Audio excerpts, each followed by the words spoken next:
Happy Thursday, everybody. Josh here with On the Wrong Lead. Another episode of Drank Champagne. I am joined, as always, by Mr. Andrew Champagne. Andrew, how are you doing, my friend? Doing pretty well. I really appreciate it. We had a lengthy pre-show meeting where we discussed my new microphone that you may be hearing for the very first time. So pretty excited about that. Thank you, Best Buy gift card that I found when I was looking through my stuff a couple of days ago. Yeah, that worked out okay.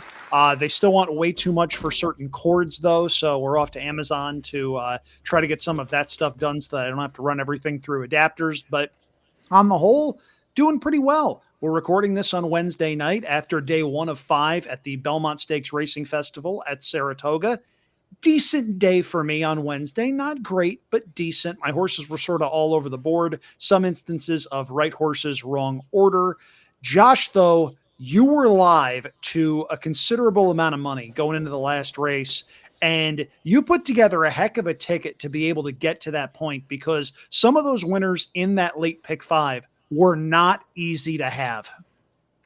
Yeah, I was live to the 2 and the 10 in the last race. I believe the 2 was a Ricardo Santana Jr. Yep. ridden Horatio De Paz horse that had shown some speed, and the 10 horse was a Flavian. I know Flavian Pratt was riding, and looked to be the fastest horse on time form, actually. And I was getting a very, very square price on both of them. I think the 2 was 12-1 morning line, was cut in half. I think he went off at 6-1 as like your third choice. And Yeah, I he got actually was that. like, hey, they're betting this horse. Like, I'm feeling pretty good. And honestly, like I mean, the 2 went out to the lead and faded pretty early, and the 10 really never had a shot. Kind of had a little bit of trouble, but I don't think he was really gonna make up any kind of ground anyways He after needed a that. race. It was his first race in, I think, about 7 months. But the races he ran last year certainly would have been competitive. Josh, as usual, you unfortunately fell to a great story as Miguel Clement wound up getting into the winner's circle to close the opening day of the Belmont Stakes Racing Festival. And if you know anything about this show, about this network, you know that when there's a good story on one side, it usually doesn't go well for my co-host. No, but funny enough, I had bet. I think I had bet 2 or 3 other Clement horses because I was like, okay, he's getting his first win today, and I mean, I was right. He got his first win today. It just came at my expense. I had, I believe, I was live to about 10,500 and like 13,000 to those 2 horses. So the Clement horse went out favored, ended up winning. I think that ended up paying just above $6,000, which I would not have scoffed at. But unfortunately, you need to have them on your ticket in order to cash that. So we go back tomorrow.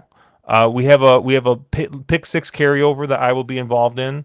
We have a cup. If you're in the Discord, we have our some horse tourney stuff going on in there. So if you're in the Reddit Discord, check that out. And then Andrew, we didn't talk about this beforehand, but I might be pinging you for some thoughts tomorrow. We'll see if you have Friday and or Saturday cap by then, because I think with the boys being up at Saratoga, I unfortunately am not going to be there. I was going to do. I'm not going to do a traditional group ticket, like, so we've in the past we'll do group tickets through the Discord, the Reddit Discord, and we'll create a new channel or new Discord. We'll do a group handicapping seminar, and we'll talk through and like create a ticket and move stuff up and down, and we'll put it in. I don't have the time this week to do that, but I think I might take a stab at one of the pick sixes, either the 2 day or maybe just the one that's on Saturday, and I might just put together. I mean, just we'll see how some of us kind of see the races, but I might just kind of put something together with everyone's A's, for example, like from the On the Wrong Lead group, and let people buy in. We'll see what happens. I'll probably do it through Twin Spires because Twin Spires makes it easy with their bet share. Be on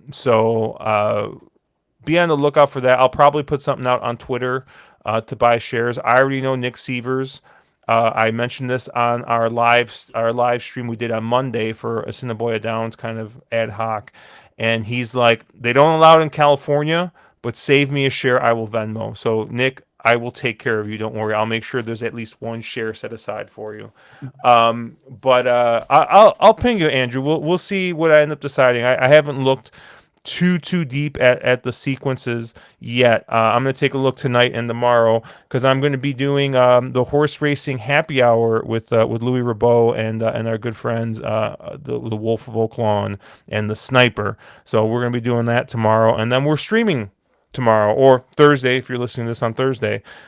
So check that out. You'll see that on Twitter. We'll be covering Saturdays, late pick five, a couple of races on Friday. So we'll get all that going. But Andrew, we're gonna do our usual thing where we kind of do the our best bet, our long shot, and our bold prediction on the card. Why don't we'll jump into it, and we'll talk through some of this card, and some of our thoughts, I think, so far with maybe what we saw today. But Andrew, you're going to start I think in the earliest race that any of us are going to look at, which is going to be race 6. And you're going to be looking race 6, which is the Wonder again. So obviously, Andrew, at the Wonder again, right? You're going to be on the 6 Nitrogen, right? The morning line favorite, the even money favorite, because that's going to be your best bet in here, right? Josh, allow me to take you on a complimentary, all expenses paid trip to the Andrews Champagne Gambling Hall of Fame. There are 4 first ballot inductees to the Andrews Champagne Gambling Hall of Fame. The first is Blame, who knows Zenyatta in the Breeders' Cup Classic. Blame was never, ever, ever, ever, ever letting her by. I'm going in chronological order here, by the way, for those of you that can't figure that out. There was Oxbow at 14-1 in the Preakness Stakes back in 2013 when Kevin Krieger inexplicably rated Golden Sense. I need to give him a fruit basket for that one. There is also, of course, the great Lord Miles, who won the 2023 Wood Memorial at odds of 59-1. And then there's this horse that you're seeing on your screen right now if you're watching on YouTube. Number 2, Mayday Ready. Mayday Ready debuted on August the 4th last summer here at Saratoga. She was sent away at odds of 25-1 by Tappet out of a More Than Ready mare, big purchase price at the OBS sale, and they sent her away at 25-1. If she had gone out for a major trainer, she would have been 5-1, 6-1. She's trained by a gentleman named Joseph Lee, who has a very, very small barn, but is a very good horseman with a very long career in the business. Mayday Ready winds up winning first time out at odds of 25-1, cements a fantastic bankroll section for me in the summer at Saratoga. Then she goes on and wins back-to-back stakes races, one of them the Grade 2 Jessamine at Keeneland, en route to the Breeders' Cup Juvenile Fillies Turf. In that race, she winds up running second to Lake Victoria, who is a certified freak. That horse was not losing on that particular day. Mayday Ready runs second. Little horse named Nitrogen winds up third. The Connections then decide to do a daring, sporting thing. They decide to go over to Kyoto, Japan for the Hanshin Juvenile, and she didn't run a jump. She hasn't raced since, but she's been working very steadily at Fairgrounds and at Keeneland ahead of her return to the races. Josh, draw a big old line through that race in Japan. If she never runs that race in Japan, what price is she in here? I mean, I think if she doesn't run that race in Japan, she's got to race here at some point, and I think maybe that changes a little bit. But yeah, I mean, I think she does match up pretty favorably to the 6 Nitrogen. Yes, and look, I like Nitrogen a fair bit. She's a very nice racehorse, but if Mayday Ready is trained by Chad Brown, she's a much shorter price. If we just act as though the Hanchin Juvenile didn't exist, she's a much shorter price. I don't know if we're going to get 9-2. I think we'll probably get 3-1, 7-2. But I think this is a two-horse race with two horses that have about an equal chance of getting the money. And Mayday Ready is going to be a significantly bigger price compared to Nitrogen, who's probably going to be odds on.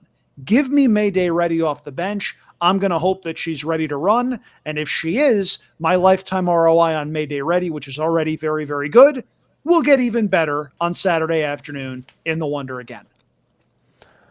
Yeah, I thought this race I think is a little bit more wide open than just hey use nitrogen. I mean nitrogen's got the best figures in on time form, but like if you look at Brisnet, right? Brisnet didn't like that last race whatsoever. Time form had to adjust it because of kind of the odd pace dynamics that they kind of thought that were in that race. They had that race coded as very slow in the early going for what the final time was. So Brisnet does too, right? You got these negative numbers. And I really think that like horses like the 8 Laurelin, the 5 Opulent Restraint, the 2 Mayday Ready, I mean they've all run races that are faster than Nitrogen's last race. So yeah, I thought that I thought this is kind of like a tough spot to just kind of take the short price and go. So I don't hate the call here with the 2 Mayday Ready. Yeah, I this is a horse that has always shown a lot of talent. It's not like she was beating weak fields in those races and then came out of nowhere to run well in the Breeders' Cup Juvenile Fillies turf. There were some nice horses in those races that she wound up winning. She's already banked more than $1 million. They've taken it slow with her to start the campaign, and I like seeing Frankie Dettori come to ride. She's got a little bit of tactical speed when she needs to, but she can also sit back and make one late run. I think there's a lot to like with this horse.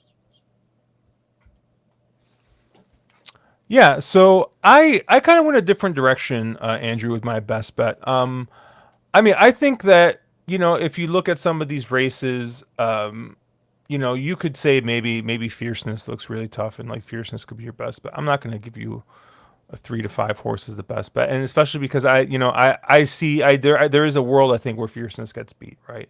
You know, I'm not going to give you a 6 to 5 on Zulu Kingdom as a best bet. I think Zulu Kingdom once again he looks pretty good in here, but I do think that there's other horses that have some races that fit. I thought Mibago actually looks kind of interesting in there. I mean, I Mibago know, ran his eyeballs out on Derby Day. I thought I was home in mid stretch. yeah, I think you can go a couple different ways there. So not going to give you that. I think one of the most interesting races on the day is actually the 7 or the 11 race. The Woody Stevens 7 furlong race, right, for 3-year-olds. And if you look at the names in this race, Madacat Road, Macho Music, who won the Pat Day Mile, right? Patch Adams was on the Derby Trail a little bit. Citizen Bull, obviously, are the juvenile winner last year. You got horses like Colloquial, who won a listed stakes at Keeneland. Gunmetal ran in the Swale and then came back here. Neokos, another one that was on the Derby Trail. Chancer McPatrick, right? You got a lot of big names in here. But Andrew, I kind of looked at this race and there's a lot of horses in this race that do not like to pass other horses. You look at some of the past performances, you see a lot of ones, right? You see a lot of ones. Like you look at Neokos here, right? A lot of ones, a lot of ones. It doesn't really seem to want to pass horses, right? Gunmetal, kind of, same thing, kind of a lot of ones. They're colloquial, T-craft, right? And you see these just horses that just, it looks like they don't want to pass other horses. And I kind of look at this, I'm trying to figure out, what the pace is going to look like. There's one horse in here that I think wants to pass a lot of horses.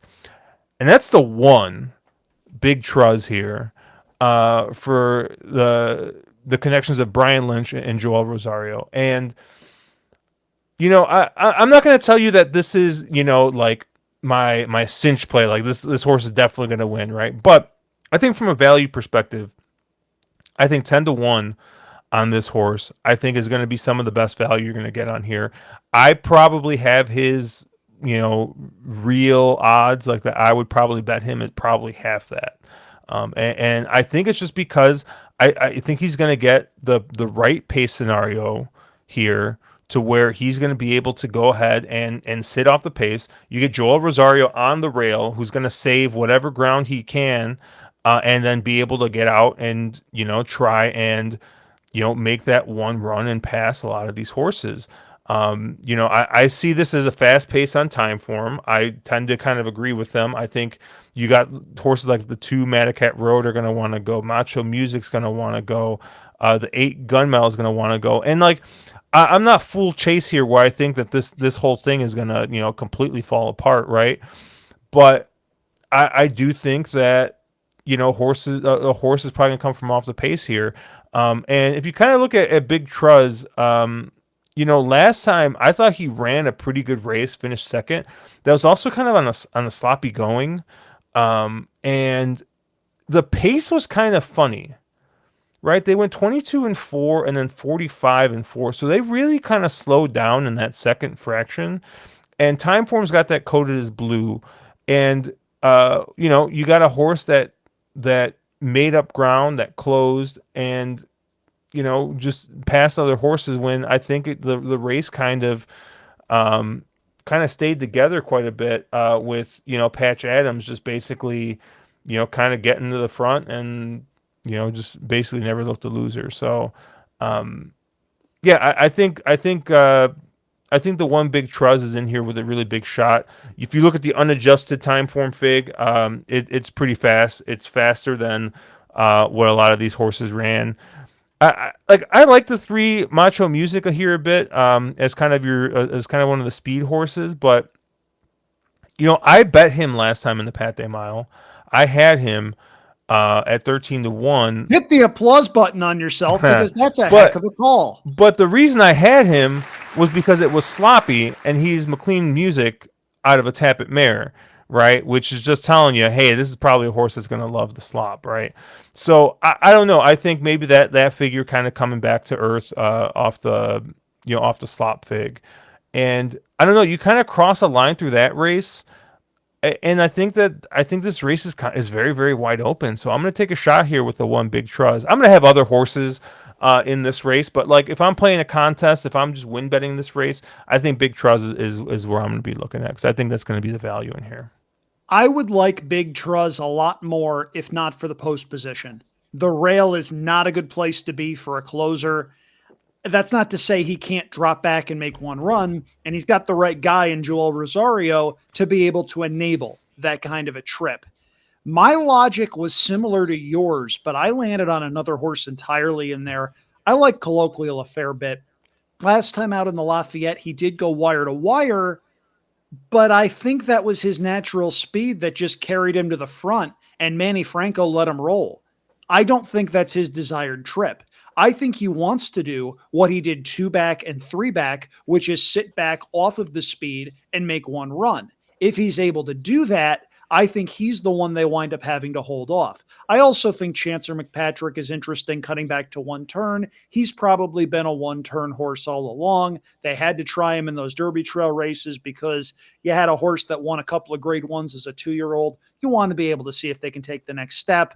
But I think this is what Chancer McPatrick wants to do, and he gets a great post for what he wants to do as well. Those are the 2 that I'd probably be keying, but I've got the 2 horses from that May 3rd race at Churchill in that next level below. They'd probably both be Bs for me. I'm referring to Big Truz and Patch Adams. I am with you. I don't like a lot of the speed horses in this particular race, especially the speed horses that are cutting back from 2 turns to run in this 7-furlong race. There's some legitimate speed signed on in here.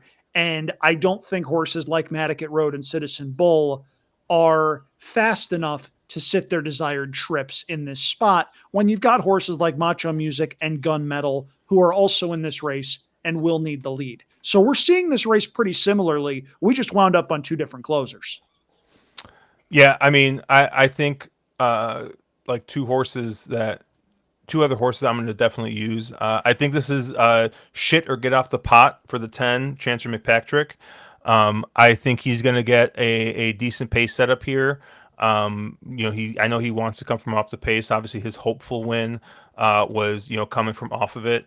His Champagne win coming from off of it. His maiden win coming from off of it. And so I think maybe this is what he wants to do. He wants to close. He wants to go one turn. He wants to close, right? They tried to make him a two-turn horse, and you kind of cross the line through all the two-turn races, right? And this is a different horse, isn't it? Yep, absolutely. And I mean, it's not like his second in the Tampa Bay Derby was all that bad. Owen Almighty wound up running fifth in the Kentucky Derby, for goodness sake, and he was loose on the lead there. It's going to be interesting because I do think Chancer McPatrick is live, but if you look at the figures, he hasn't moved forward all that much. It'll be interesting to see if the cutback to 7 furlongs winds up waking him up. I think it could. Yeah, that's kind of my thinking, right? Is like he hasn't moved forward that much, but it could also be because he's doing something he doesn't want to do. Right. The other horse I kind of like in here is the 11 Gate to Wire. I think he's kind of a sneaky horse. If you look back at that Swale race is great. I mean that's exactly the type of trip I think he's going to want in here. That figure is wins this race, I think. And then, like I said, they stretched this horse out, and then they ran him in the Pat Day Mile, I and he liked was him bet that day quite a bit.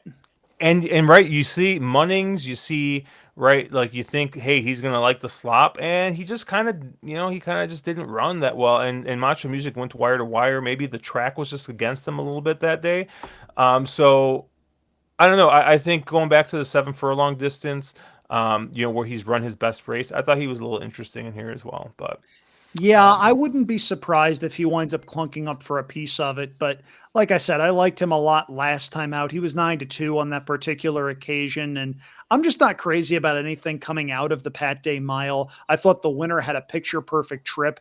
Matticat Road didn't run terribly. Gaming has been supposed to be taking the next step in 3 or 4 straight starts now, and that hasn't quite materialized. So I think I'm off the Gate to Wire bandwagon, but I also think if you like him, you're going to get your price. yeah, more of a B type for me, but I'll definitely be using them. All right, Andrew, we're gonna be moving on to our long shots here, and your long shot. And we'll talk about my bold prediction after this, but I think your long shot kind of feeds into the same way I'm kind of seeing this race 12. So, talk to me about your long shot here in the Manhattan. I like the Manhattan quite a bit. It's always been a very cool race. It's changed a little bit in terms of distances over the last several years. Of course, you can't run 1.25 mile turf races at Saratoga, so they're going a 1 3/16 in here. Number 9, Farbridge is my top pick, but there's a much bigger price that I'll also be using as an A, and I'm referring to number 4, Carson's Run. Carson's Run, I think, needed his 2025 debut, which came back in the Fort Marcy. He was second that day behind Deterministic. Deterministic does show up in this spot, but Deterministic loves ultra firm turf. He loves hearing his feet rattle, and he also was making his second start off the layoff in that spot. He wound up getting a picture perfect front running trip on that occasion. Things set up perfectly for Deterministic. Carson's Run, meanwhile, probably needed a race, and Deterministic got loose and wasn't getting reeled in. Well, Carson's Run now goes second off the layoff, gets an extra 16th of a mile, and comes back to Saratoga where he's 2 for 3 with a second. I also think there is going to be some pace signed on. Please, for the love of God, stop riding passively on this turf course. If you do that, all it takes is one rider getting loose. See also Spinning Colors on Wednesday, and I believe the ninth race going 25 and change for the opening quarter, and then the race was over. Mm-hmm. Yeah. Be a little less passive, guys, please. Carson's Run, though, proven horse, 5 of 11 lifetime with 3 seconds, has run some big races here, wound up winning the Saratoga Derby Invitational at this route of ground here a season ago. That's probably the best race he's ever run, and I'm banking on an improved performance in his second start of the campaign. I think there's a lot to like here with Carson's Run, and I wouldn't be surprised if he gets bet down off of that 12-1 morning line. I don't think we're going to get anything crazy, but it wouldn't shock me if he gets bet down into the 7-1, 8-1 range. And I think that's still a pretty fair price on a horse that's shown he can compete at this level and could have room to improve in a race where a bunch of these horses have sort of shown who they are at this point. Number 6, Spirit of St. Louis, is your almost certain favorite in here. I respect Spirit of St. Louis. I just don't know if he wants any more distance. He hits me as a mile and a 16th, mile and an eighth type. This is a mile and 3/16 against a decent group. The Turf Classic was a very strange race. Manny Franco rode an outstanding race to get the money that day. But I'm looking at this field. I don't think he's a cinch, and I think he might be bet like some people think he's a cinch. So I think there's room for opportunity here, and that opportunity could well lie with Carson's Run. Yeah, I mean, and we'll talk about this a little bit more in depth, but or later. But one thing I want to point out about Carson's Run that I really like, you know, at least of now, or from what I've heard earlier today, the we're expecting a bit of rain. Yep. So I would expect more of a good turf than firm, right? Hang And on. if you look, Nobody tell Matthew DeSantis that it might rain in Saratoga. If you do that, he will lose his mind. No one tell Matt DeSantis it's going to rain. Hang on. Let me grab my phone for a completely unrelated reason. when you look at Carson's Run's PPs, you got a win at the Saratoga Derby Invitational on a good going. You got a win in the summer on good going. You got a very good second at the With Anticipation on good going. So I just think that if we do get some cut in the ground, I think Carson's Run, you probably move Carson's Run up a Yep. little bit. Um, I kind of see this kind of the same way as you. I like a couple other horses I think in here. I think horses like Highway Robber, I think Integration, is interesting in here. And yeah, I think Deterministic looks all right too. And I really do think that horses like the 6 Spirit of St. Louis and the 9 Farbridge, I think are going to get all they can handle in this race. And I don't think I'm going to want much, if any, of both of those at a short price. But we'll talk about that, I think, a little bit more in depth. I actually end up going back to race 7, the True North, for my long shot here, Andrew.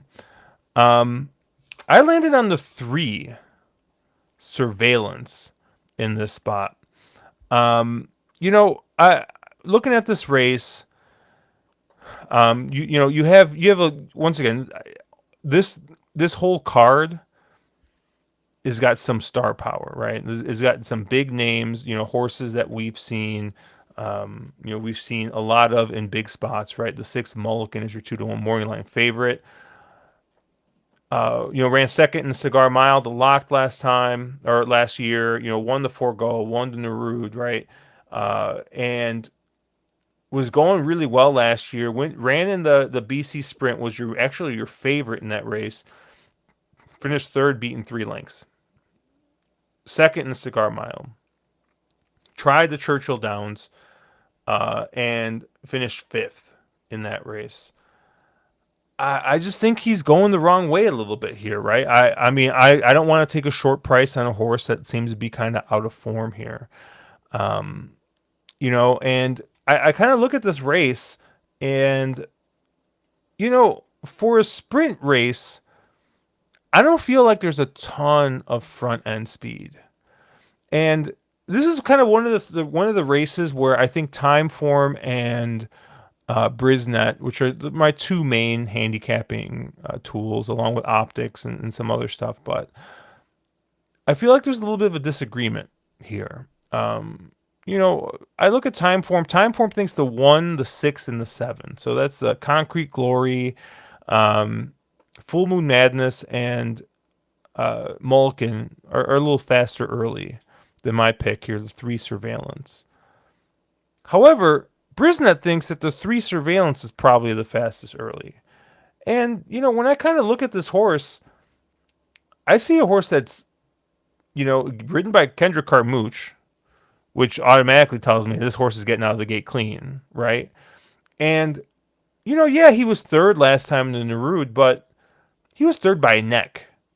He was trying to go right, and I just think that there's a really good chance that Surveillance being kind of the inside drawn speed.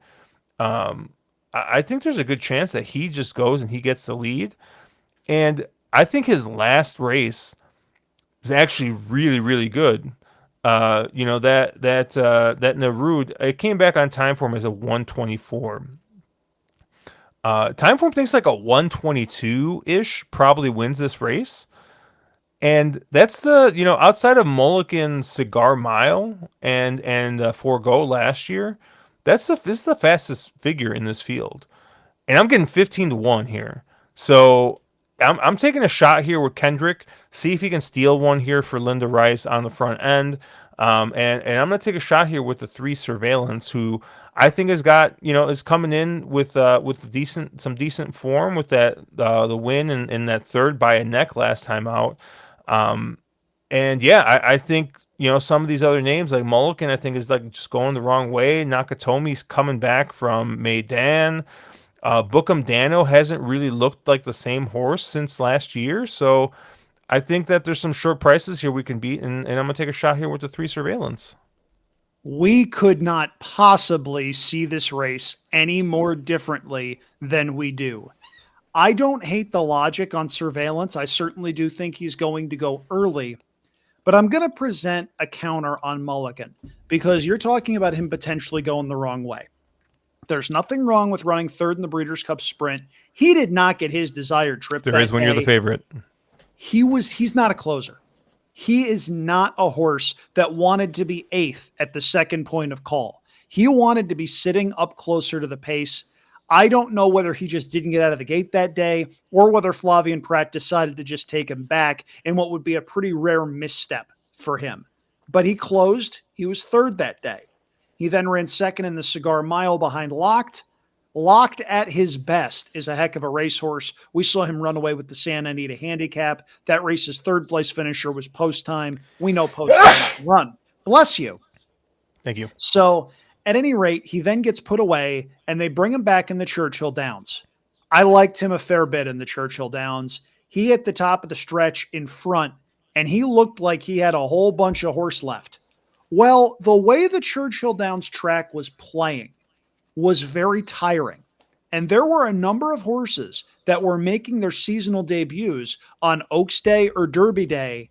Josh, almost all of them hit a wall in mid-stretch because of how tiring that racetrack was and the fact that they probably, to an extent, needed a race to get going. They were just a little bit short.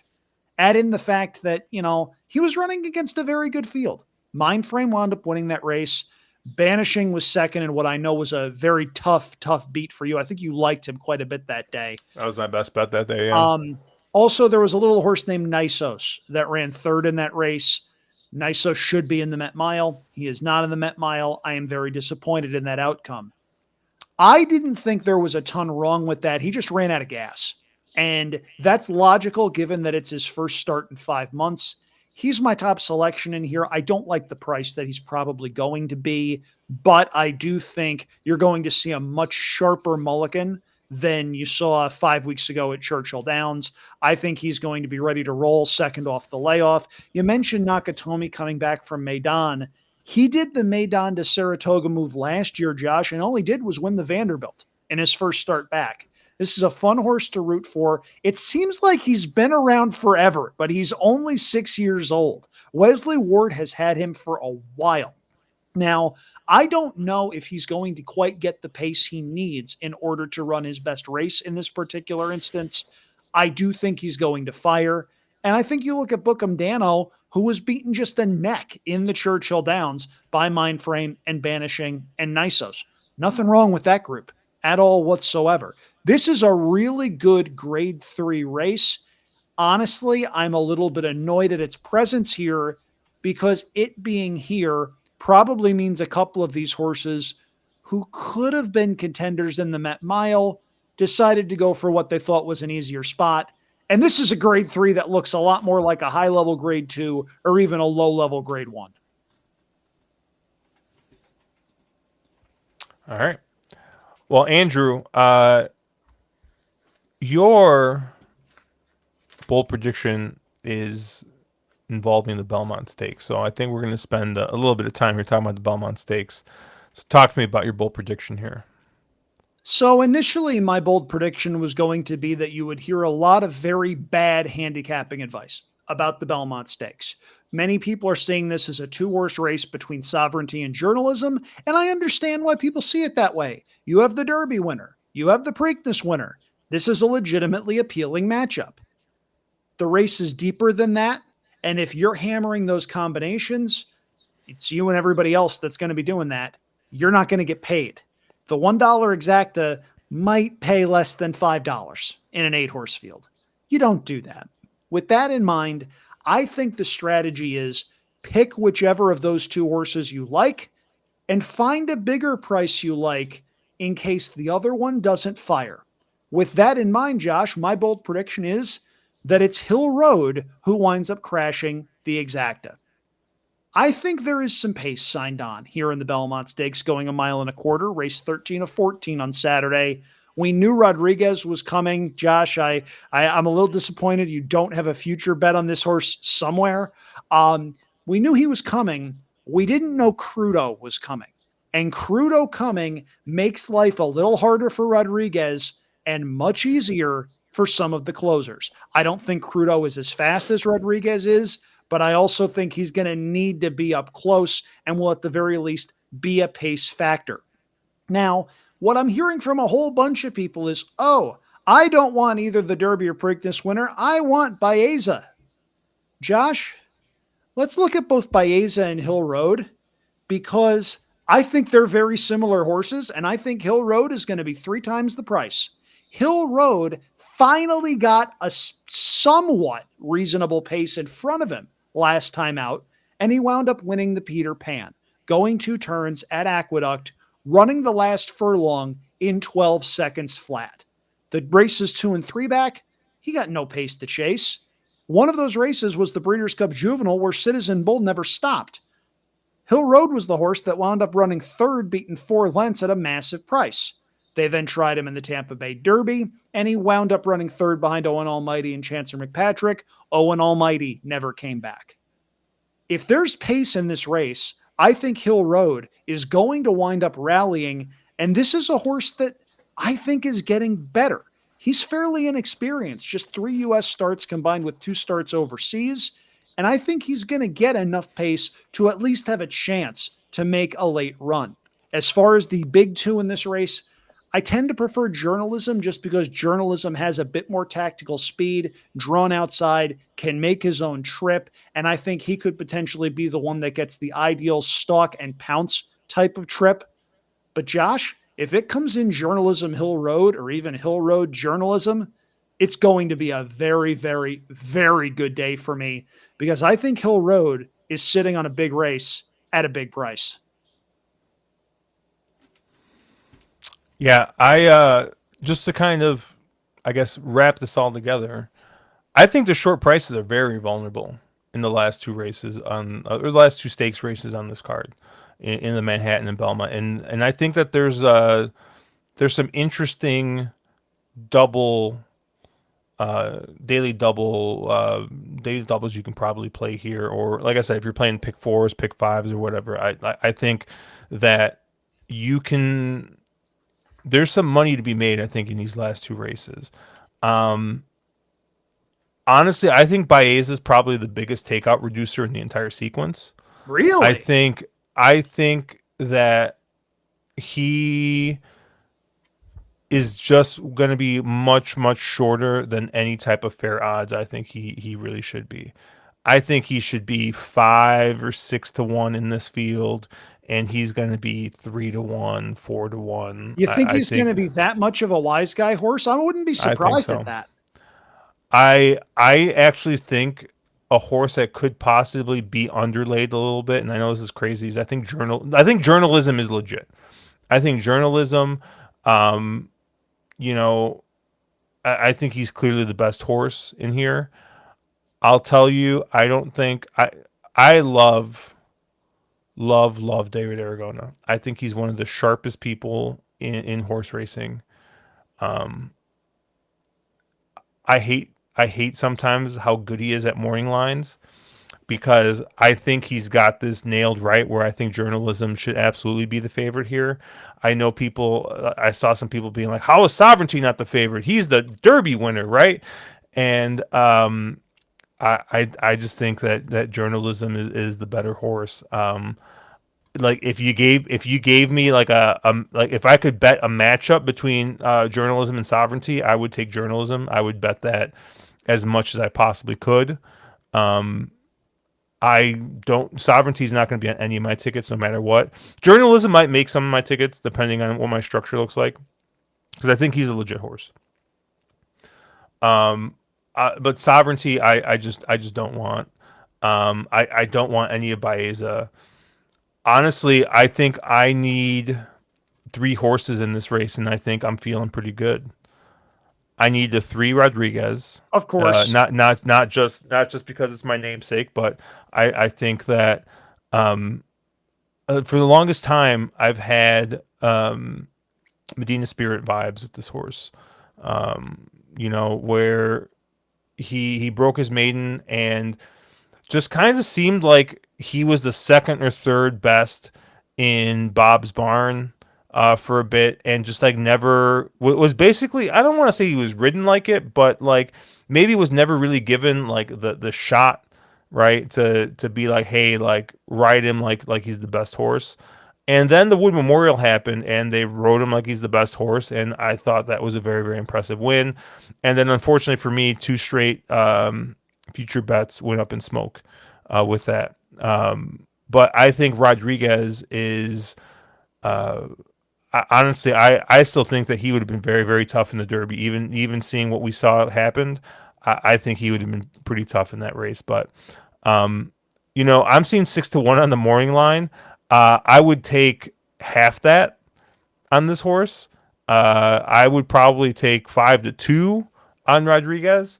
So I don't think I think I'll probably get north of 4-1 at the very least. So Rodriguez is my top pick in here. To your point, I'm gonna have a little bit of Crudo. I do think actually the real interesting thing about Crudo is he's very lightly raced, right? And he's just a horse that's improved in three straight starts, right? And you know we've seen this with these 3 year olds, right? I mean, you know everyone goes crazy over the over the Derby, right? And everyone's like the goal is to peak at the Kentucky Derby, right? But that's just not feasible for every single horse, right? Some of these horses they just take a little bit more time, and Crudo has made significant improvement in every one of his starts. And granted, he doesn't have any races that are fast enough to win here, right? But if you kind of map out how he's improved each start, if he has one more jump in him here, he absolutely fits in here. And you know, I talk about this all the time. You know, speed is very, very deadly, right? And I understand like people get enamored with these big closers, right? Because everyone loves to see the horse just make up all that ground at the very end. You know, catch all these horses at the very end. And I mean, it's the easiest way to win a race is to just get out in the front and let everyone else catch you. So I do think that Crudo here is actually very, very interesting because this is an improving horse for Todd Pletcher. Gets Johnny V aboard, right? Who's an aggressive rider, knows how to ride on the front end. And, I mean, maybe he does let Rodriguez go out in front and he just sits that garden trip in second. And if Rodriguez can't close the deal, I think Crudo is actually got a real shot here at winning this race. And then I think journalism, like I said, of the short prices, he's the one I want, right? He's the morning line favorite. But he's probably going to be more of a B type for me because, well, it just depends on what the rest of my structure is. Like, if I end up with a lot of other short prices in the sequence, he'll probably be more of a B type where, if I'm very right early on, I don't want to get beat by him. But it could be a point where if we get like this parade of favorites in the front, right? Maybe, hey, if journalism wins, I don't really care because it's not going to pay very much. But of the short prices, he's the only one I want. I think the other two, you could basically just, I mean, I want no part of them. So, but yeah, give me all of Rodriguez in here. I'll have a little bit of Crudo. I'll have a little bit of journalism. But yeah, I don't. I really, I'm just not into what I've seen from Sovereignty. And I think Baeza is just like the wisest of all wise guy horses, and I'll let him keep on clunking up for third and cashing checks, but I don't want him to win. I mean, the more I looked at that, if you look at the Derby figure, yes, you see Baeza made up a ton of ground. I see a horse that tends to find trouble. I don't like that, especially at Saratoga, where you don't need to be on the lead, but it helps to be reasonably close. And I just don't think Baeza has the ability to be able to do that. I think he wants to be able to sit back and make one run. And I think there are horses in here that are as good or better than he is. Would it stun me if he winds up taking a step forward and potentially winning this? No, but I can't have him at the price he's likely to be. If he does wind up winning, tip of the cap to John Sheriff's, fantastic horseman. Wouldn't be surprised if he winds up getting into the Hall of Fame at some point. He was a finalist this year. But as far as the Belmont goes, the important thing that I think, Josh, you and I both agree on, if you're playing exactas, don't use both of the two favorites. That makes for an absolutely terrible ticket. Take a stand to where if you're right, you're going to make a significant amount of money. Yeah, I mean, honestly, like I think using journalism with the two speeds, I think is a great exact type play. Well, like look at the payouts, see what you get. Um, but like you said, like when you look at Baeza, you gotta think about race flow, right? And you look at that Derby figure, right? And everyone's like, oh, look at how much ground he made. All right, he finished third, right? Where did the first place finisher come from?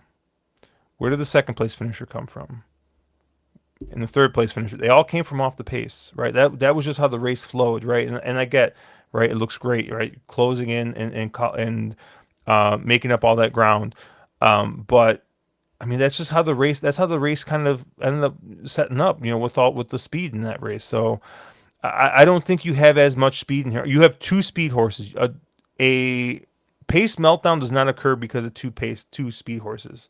That's a One speed thing that I duel. will say really quickly, I wouldn't be stunned if the four wound up at least being interested early, solely so Mike Rapoli's horse can get a call. But I also can't see one of Todd Pletcher's horses sabotaging the other. That I think may well have been the potential other somewhat speed, but then you've got two Pletchers that are both going forward, and that's probably just not going to happen. I do think there is going to be a legitimate pace if one of Rodriguez or Crudo winds up scratching between now and post time, the other moves up a big, big amount. All right, Andrew. Andrew, we didn't talk about the Met Mile at all. So we're kind of through our scripts here, but 30 seconds real quick on the Met Mile. What do you think? I think it's as simple as if fierceness fires, he wins. I will say if you're playing exactas, throw Raging Torrent in second. I think Raging Torrent could potentially be a very, very nice horse that has some flexibility to him. He's got early speed. He can go early, but he can also potentially wind up sitting off the pace a bit, getting that stalking trip. I think there's some flexibility with this horse, and I think there's room to grow in a way that some of the other horses just aren't going to be able to do at this point. So for me, it's a Dave Weaver Ice Cold Exacto 1-5. I don't need to speak because you already know where I'm going. White Barrio. Well, what's funny is this is how do I put it? Because of where this is in the day, right? This is going to be a spot where I'm just going to single White Barrio and try and get some value out of the race that way. If this was part of the late, uh, like if this was part of the late pick five, I probably wouldn't do it. Right? If it was part of, I mean, with the pick six, maybe depending on when we go, like yeah, I guess we use fierceness, but I don't know. I think really the only horse in this race that has races that fit that come close to fierceness is best is White Barrio. The problem is we haven't seen those races in about a year and a half. We're going back to this BC Classic, I think, where you got race that really matches up well with fierceness. So I don't know. I think it's going to be. I think it's gonna be tough to get around, but I'll probably game theory it and try and get around them. One thing that I will say with White Abario, my big concern, we've seen him out of the Wilson shoot before. It did not go well. Some horses don't like the Wilson shoot. Some handicappers don't like the Wilson shoot either. I think that's a legitimate concern for a horse that has quietly built, Josh, a Hall of Fame type resume with the grade ones that he's been able to win. If he was able to win this particular race and reestablish himself as one of the best older horses in the country, be a heck of a story. If fierceness is right, though, I think the race is for second money, and it sure seems like Todd Pletcher's been able to figure him out lately. I honestly am gonna like him a lot more. I mean, honestly, I don't mind if he loses here, um, because I just think that's gonna make the price in the Whitney that much better. Yeah, the Whitney, now we're hoping, winds up being the race the Met Mile was supposed to be. After the Churchill Downs, the list of Met Mile hopefuls was as salty as you could imagine, and then they took entries for it. And yeesh. Yeah, the True North being on the same card, that's probably a mistake that needs to get rectified next year when they're moving stakes races around. All right, Andrew, what you got going on this week? Oh, quite a bit. If you're in Saratoga, you can find my stuff in print in the pink sheet. If you're not in Saratoga, you can find my stuff online at andrewschampagne.com. Full card picks and analysis for every day of racing at Saratoga, along with bankroll plays. I'm also producing daily tip sheets for the folks over at Winners and Winers, Picks and Parlays, and Stat Salt as part of my day job over at Rake Tech.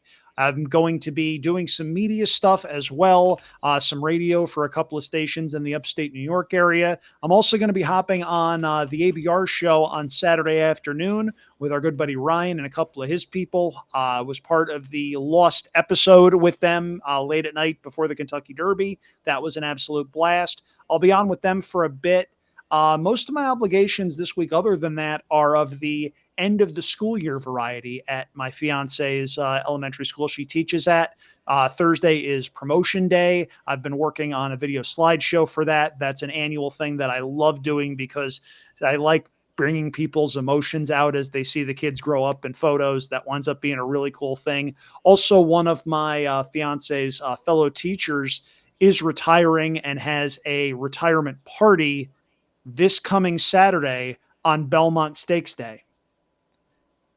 Could have scheduled that just a little bit better. But on a serious note, she'd been teaching for 38 years and was a phenomenal mentor to my fiance and a darn good friend when she needed one too. So going to be a lot of celebrating going on for a couple of good reasons. And also, speaking of celebrating, 3.5 weeks until my wedding, man. It's flying.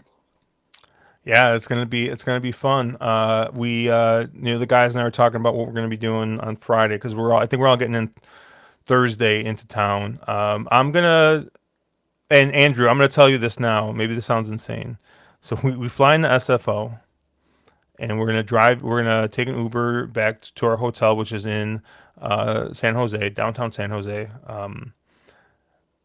And we get in really early on Tuesday. So we're dropping our bags off. We already emailed the hotel. We're gonna take the BART right back into San Francisco for the day. And so we're gonna go visit because I'm very big into cocktails and tiki culture and stuff. And one of the most famous tiki bars is in downtown San Francisco, or it's in San Francisco. I think it's just outside of Union Square, if I remember correctly, um, called Smuggler's Cove. So we're gonna go Oh, you were in, going to go say there. Trader Vic's for a minute. I was going to say there's a werewolf there. He drinks pina coladas and his hair is perfect. Trader Vic's is actually another one of the very famous tiki bars, but we're gonna try and hit up Smuggler's Cove. There's also a vegan knockoff of McDonald's that my wife wants to go to, and I forget the name of it, but it's like literally like 5 minutes from this place. So we're gonna do that on Tuesday. When we get in Wednesday, we're gonna go do the um, Winchester Mystery House, You're going to love and that.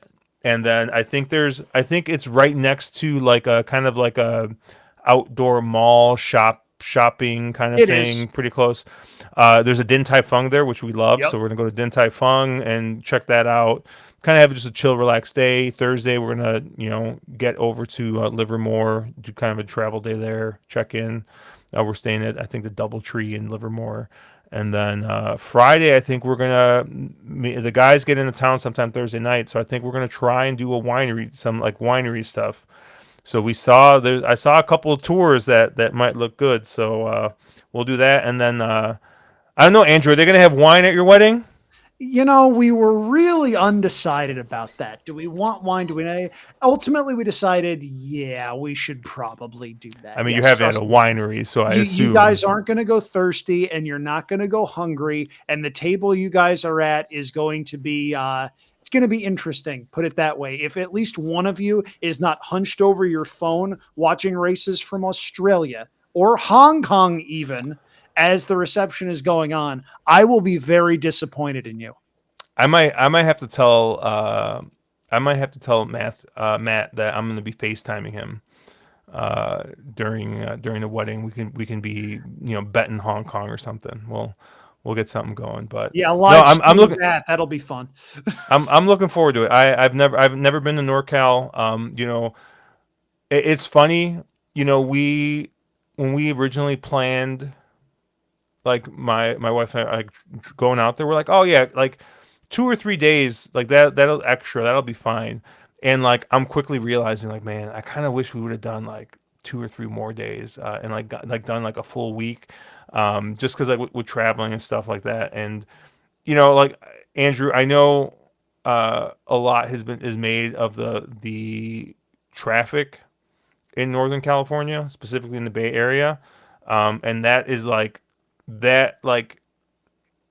sitting 3 hours in traffic is not something that I think we want to do. Hence why we're like taking the BART, trying to figure out how to take the BART back in and Just stuff. do me a But favor before you go on Bart. Let me know your itinerary. I might be able to help you out a little bit. all right, cool. But yeah, I'm looking forward to it. It should be a good time. As far as us, obviously we have our live stream, 8 p.m. Central, 9 p.m. Eastern, tonight on Thursday. I'll be doing the horse racing happy hour with Louis Rabot and the Wolf of Oak Lawn and the Sniper. So check that out. I think it's at Horse Happy Hour. It might be on YouTube somewhere as well, but I'm sure I'll tweet it out and stuff, and you guys can check that out. So I'll be in a couple of places, and then yeah, I'll probably be tweeting out a bet share at some point. I haven't decided how or when, what sequence or what's going to happen yet, because I want it to be. I don't want to be stuck, $400 or $500 in case nobody buys a share. So we got to figure out what sequence looks good, and maybe something that the group of us kind of see the same way, where we're not going to have to include, like, have to hit the all button in some race or something. Right. So but I'll workshop it and I'll figure it out, and I'll post that up for Saturday. So if you guys want to get some action, you can get some action through us, and have a little fun. But I'm gonna hit this new button here. Obviously, you can check us out at ontherwronglead.com. Wrong_lead on Twitter. Andrew is at Andrew Champagne. I'm at Cherry Drank. Hit the like button. hit the subscribe button, hit all the buttons, download, do whatever you need to do. Have a great week, guys. Let's make some money.